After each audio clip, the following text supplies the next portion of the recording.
my signature scent, but you love my life. But I'll break your heart for Lent, you love my life. You can buy my sweat in a can, you love my life. No. Welcome back, dear listeners. Thanks for joining us again in Steve's attic. Hello. And far away, we're trying our first high-tech interview today. We've got a friend called Mathew. Do you want to say hi? Hello, everyone. And Mathew, where are you currently broadcasting from? From my dad's attic, as it happens. It's an attic off. It's an attic off in Geneva, Switzerland, Brilliant. where the weather is significantly warmer than I imagine it is where you guys are. Yeah. But apart from that, it's an attic. Excellent. Thanks for joining us. For those that are listening in for the first time, I'm just going to give a quick recap of what we're doing. Steve's Attic Songs is about Steve's songs and his quest to write a banger. He's tasked himself with writing an original piece of music every month this year. And what we then do is we go back up to his attic where they're composed with a third person who is either a musician or a music aficionado or someone that we just found in a bar and actually decided to answer our call. And we then play the music. Steve has a recording, he plays that. We then review it, grade it, talk about creativity, and that's our 20 minutes. Yep, sounds good. Let's hope the song does. Yeah, well, it's been, we've had punk, we've had blues, we've had a whole bunch of different and interesting things. What I'm going to do is I'm going to hand over a little bit, maybe so Mathew can just give the listeners an idea of who he is. Over to you, Mathew. Sorry on that. Thanks for inviting me on the show. So a bit about me. I was the fourth member of Stock Aitken Waterman. They just dropped the Smith off the end because Smith is a boring name. No, I'm kidding. I'm joking. I'm lying, actually. So my name's Matt. I suppose the best reason I can think of to justify my existence here is that for a long time I ran a small creative ad agency. We made viral ads back in the early days of the internet. And obviously, a big part of that process was coming up with ideas. So they weren't musical ideas, they were ideas for films. And we had a team of people, and part of my role, I wasn't the creative director, but I was the other guy. But, I spent a lot of time in meeting rooms listening to creative output and telling people it was shit, or more rarely, that's what we need. That's what we need in this podcast. More of that. More brutal honesty. More brutal honesty. So I do have a good line in brutal honesty. Obviously, it's much more enjoyable to tell someone that their work is great.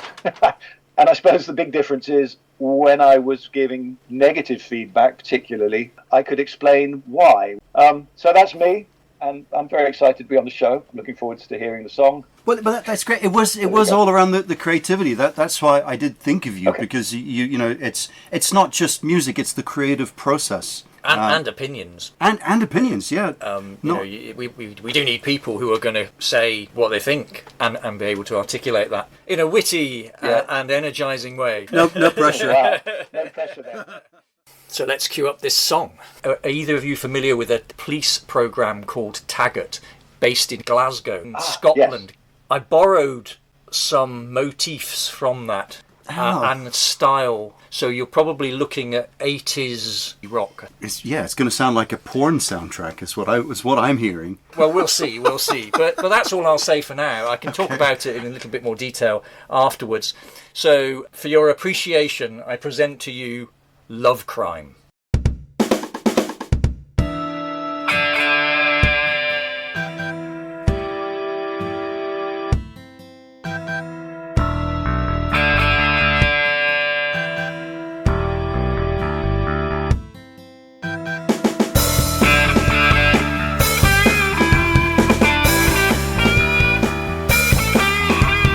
SIO sips coffee to go. Ducks beneath the crime scene tape, pulling up a plastic chair. Says, son, life can be so unfair. You're the victim of a love crime. It's just another love crime. You are the victim of a love crime. It's just another love crime. And then it hits me.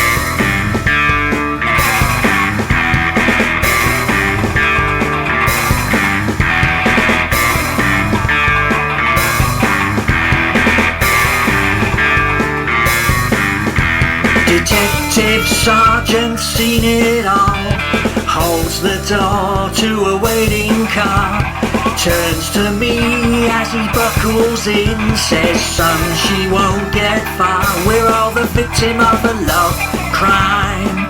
We're all the victim of a love crime. We're all the victim of a love crime. We're all the victim of a love crime. And then it hits me.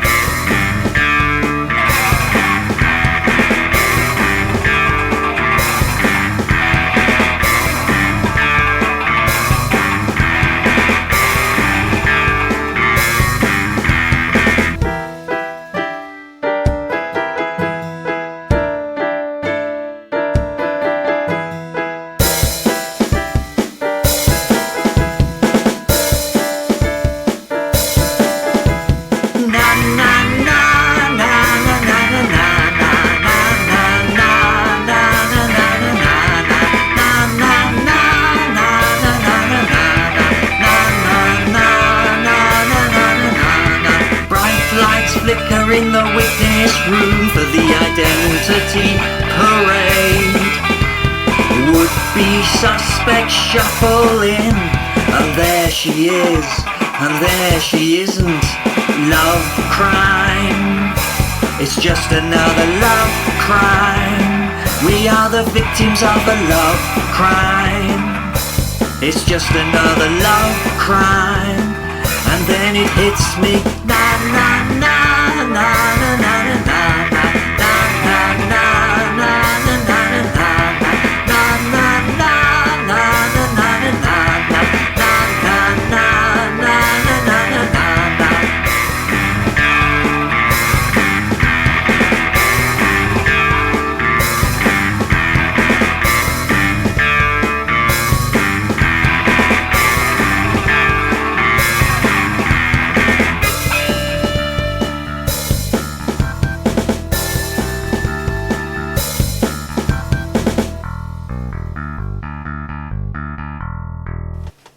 Steve, your creations are a mixture of mystery and constraint, and you've been kind of giving yourself a steer. Do you remember what the steer you gave yourself for this song was? Yeah, I mean, it helps me not to have a completely blank piece of paper at the start of every month. It helps me just to come up with a theme or maybe some instrument that I want to introduce, just to give me something to start with. Yeah. At the end of the last one, I did say that it would either be ska or it would be some edgy rock. I think that's the phrase I used. I've gone for the rock. So I wanted to do something which was a little bit more gritty and in your face. That was the very loose brief I gave myself, and that's where we are. I also do have the ska one fermenting in the background, but it's not quite ready yet, and also I think it's not quite ska, but maybe not. But I think that's quite interesting. From going back to my background, that a lot of people that I used to work with used to resent being given a brief. They sort of thought that somehow that was going to rein in their creative capacities. That it was imposing too many constraints on them. And I've always been a big believer that if you just have a blank sheet of paper, you're stuffed. I mean, unless you're an absolute genius, maybe. But I think it's interesting that in order for you to make yourself more creative, enhance your creativity, that you feel the need to go, right, I'm going to at least choose a style. I'm going to choose kind of, what I want to sound like. Essentially give yourself a brief. Yeah, it's a mini challenge. Is that also a time pressure thing, do you think? There's so many variables with this. And I suppose it's very difficult to start, so there is an element of time brief, but I've at least got a starting point. Yeah. Can I just put... Yeah, I think that's turn the fridge off? Oh, we've not turned the fridge off. Sorry, just a little pause. Because you can't really hear it here, but when you listen to it on headphones, there's that like 6 hertz. And that's why Steve used it. I've got to say, it's a great running gag. Well, hey, after the last one, I left it unplugged. Oh no! I got into such trouble. No. What was in it? So, it's a full freezer. There's a big sign over here that says freezer on the way out, so I don't forget to plug it in, because all the cat food's in there, and and basically food for a month. And Bob's corpse. Yeah. So talking of crime, love crime. Let's do the critique. Love crime. Crime.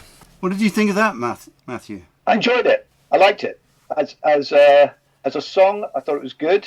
I guess since I can't really comment on it musically, break down the musical elements, I think I'm interested by the brief that you've given yourself broadly, not in each week, but broadly, of writing a banger.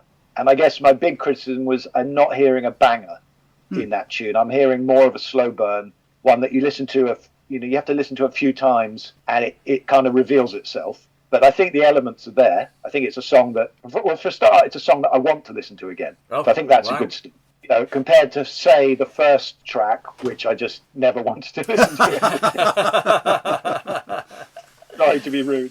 No, it doesn't have, it draws you in. The lyrics are interesting. I haven't really figured out yet the kind of double meaning of, the meaning of sort of crime is obvious. I haven't figured out yet.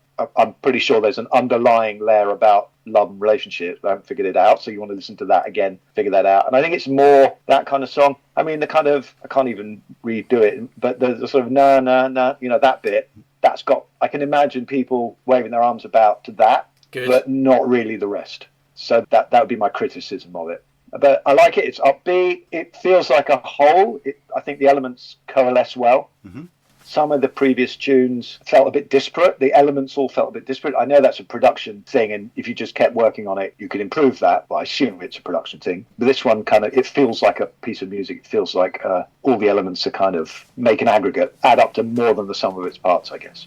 I liked it. I'm very nostalgic for that period. Was it The Professionals? Do you guys remember The Professionals? Yeah, absolutely. Yeah. Another police drama. Taggart. That period. I like the song because I feel like I've opened up a cupboard and pulled out a record that I found from the 70s and put it on. So it kind of there's nostalgia in there. The guitar at the beginning, there's definitely those high notes that call out to the sound of the Taggart theme tune. So emotionally, I liked it. I like the whole theme, the love crime theme. I think it's catchy. It's got a good hook. Your voice is it just keeps coming back is the weak point. I mean, I think it has a potential for bangerness. It has aspects of the banger, but I think it needs maybe a different voice. So yeah, that's. Can I leap to Stephen's defence? I sort of agree with what James has said. I think in actually quite a few of the songs, there are elements, and it's not just the voice, there are elements which are a little bit clunky, or the mix doesn't quite work, or the voice doesn't quite bed into the tune or whatever. But I sort of thought it would be better to ignore those.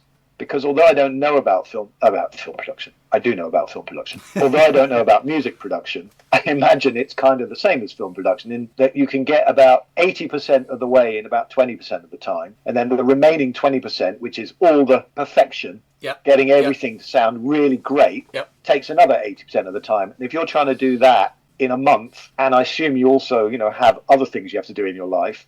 I just don't really see how that's possible. So I'm looking at these songs as there's enough there to allow you to form an opinion and go banger or not banger, good song or not good song. But if you start judging it on the detail, like the voice, I think there's always going to be a lot you could actually criticize. There's my defense of Steve. You're spot on. What you're hearing is a pre-production demo, and you're absolutely right. It's sort of 80% of the way there. But it doesn't mean to say that I can't be marked down for it in this process. Yeah, fair enough. I was reading about the Scottish Parliament hate crime bill, and I was sitting there reading it, and I just thought love crime. And I then Googled it, realised that Susie from Susie and the Banshees had released a song called Love Crime, and I was absolutely devastated by that. But I thought, well, I'm going to write it anyway. I came up here and I wrote the basics in about half an hour. Excellent, that's great. And everything, including the lyrics, pretty well came out in that half hour. And I just think the lyrics it's one of the best things I think I've written lyrically. They just flow so well, and surprised myself, I suppose. If that riff is original, it's a killer riff. But time will tell. So I think I wrote the lyrics, and then I must have started thinking about police programs, and then I put that style of guitar overlay. I mean, obviously it's not the theme tune of Taggart, but the style of guitar. Yeah, no, it's recognisable. High sailing. At least I hope it's not the theme tune of Taggart. hope I haven't remembered it that sweetly without realising it that I've copied it, but I'll have to go back and listen to it now. Oh no. Well, I think we should know before we judge. I'm going to assume it isn't copied, because it would be startling if I had, over a 20-year period, remembered the exact same. No, I mean, I didn't. It was similar, but I didn't recognise it. That's what I was going for, so Yeah. that's fine. All right, so scores out of 5. Matthew, do you? Me first? Yeah. So I'm going to give the song a 4. Yeah. I think it's really good. If we're judging it as a banger, I'm afraid I'd give it a 2. But Oh wow! I don't actually. I think we have. Well, I just think it's not that song. To me, it's not that song at all. But that doesn't mean it's not a good song. Yeah. And no. frankly, How do we score? those songs aren't bangers. An average? Right. No, give it a 4. I was making the banger point really to get back to our last conversation. It's a 4. We are judging it as a banger, so we need to Are we? take it. Oh, that's not fair. This is Bangerama. Yeah, we can't. I prefer being nice. So We that's could a average 3. your scores. We could average your score. We'll give it a 3. Seems like a shame. All right, 3. 3's decent. 3's good. I'm going to give it a 4 because I really like that riff. I think it's got. Again, I keep saying this. I think it's got a lot of potential. So with a bit of spit and polish and some Soul's love, I think it's got legs. So a 4 from me. I'm actually surprised how much I liked it playing it back, even though I knew I was happy with the lyrics. So I would give it a 4 from a banger perspective. I can imagine people, in a field going na na na na na na na na na, and the riff sort of driving them to do that. So I would go for a 4. Okay, well that wraps that up. That's one of the best scoring ones, I think. Matthew, do you have any other things you'd like to say before we? Actually, I would say one of the criteria or even the definition of a banger is that 95% of people love it when they first hear it. It's the one that has everyone jumping up and down in a field at a festival, shouting and waving their arms about. And that's a pretty big challenge. That's 1% of all songs, right? But Yep. Anyway, I'm rambling. Sorry. No, it's good. It's a good ramble. You've just said my definition of a banger as well. Whether it invokes mass euphoria in a crowd when played live to them. Yeah, I mean. So do you think there's a difference between a piece of music that is sort of subjectively good, in that some people like it and they have a subjective opinion, and a piece of music that is objectively good, in that basically everyone loves it, and it's just connects into something very visceral, very sort of immediate, and it hits a kind of funny bone that we're not even sure we don't even, well, a kind of musical funny bone that we don't even know we have, but it's kind of there and it's shared. I am going for the funny bone, but I still think it's subjective, I suppose. Okay. There are other podcasts that try and define exactly and analyse bangers to find out exactly what constitutes a banger. I don't want to go down that area because I do think that I think that just narrows your field. I think you can come up with a new type of banger. I wouldn't want to negate the chances of doing that. I don't really differentiate between your two definitions. I thought you were going to say you can have a worthy piece of music, but actually it's not a banger. I just to round out the subject. So I've asked an AI to define what a banger is, and this is what it came back with. A banger typically refers to a highly energetic, popular song that gets people excited and moving. Oh, right, okay. So that that's succinct. And then they've got 8 points, which I'll just go through quickly. Catchy phrases or hooks, so memorable. Upbeat and energetic. Emotional impact. Crowd appeal. Familiarity and with surprise. Something that's comfortable but also novel enough to pique your interest. Cultural relevance. That's a good one. Repetition and earworm quality. And then production quality. There we go. I think it covers off a lot of what we've been. Don't disagree with that. We talked about. Sounds about right. As we've mentioned before, all the songs end up, or all the demos end up on Bandcamp under the source, and then once we finish with them from a podcast, my brother may well choose to pick up some of them and give them a bit of a better sort of a production finish. He's just released Mad Mad Girl, which I think was the... Oh, really? I'm looking forward to hearing that. Was that the second song? It was the second one, yeah. Which I thought That was was the good second one, yeah. and bombed with everybody else. It did, yeah. It was a 2, 2, and a 3. That was a painful. I liked it. Just by the way. It's split. It's Cara's favourite. My sister adores it. Well, it's there, and the vocals still slightly, I would say, questionable, even though he's auto-tuned some of it. But it does make a hell of a difference. That's on the Bandcamp Saws website. Do you want to just... So if you go onto Bandcamp, which is absolutely free, you can listen to all this stuff free as long as you don't want to download it. You just go into artist The Saws, and you'll see a podcast demo album, and the demos are in under that album. But if you go to the latest album that we're building, which I can't remember what it's called at the moment. It will probably be called Love Crimes eventually. I think it's called A Cut Above the Rest. I think that's just sort of a holding title. But you'll see Mad Mad Girl has been added to that. Okay. So you can hear a more polished version of that if you have the time and the inclination. Okay. Well, Steve, do you have any ideas what constraints you're giving yourself for next month's? Well, yeah. I mean, as you know, I did mention Scar in the last episode. It's not finished, but I've outlined a Scar one. As you said, it's fermenting. It's fermenting, that's correct. Yeah. But it's not going to be, it's not going to be Prince Buster or anything. It isn't going to be what, the specials, or it's not going to sound like from that genre. But the key things about Scar is that offbeat. Yeah. That offbeat. It does build excitement into the song, and certainly the song I've written does have that offbeat. Whether it's Scar in any other shape or form, I wouldn't like to say. I'm looking forward to finding out. All right, well, let's do that one next then. Yeah, is there something combative we want to end up with? Normally, I sort of fade it out when we're having an argument. It doesn't feel as though we've had an argument. It has. You all. You and your stupid guitar. Love crime. It's just another love crime. We are the victims of a love crime. It's just another love crime. And then it hits me, na na na na.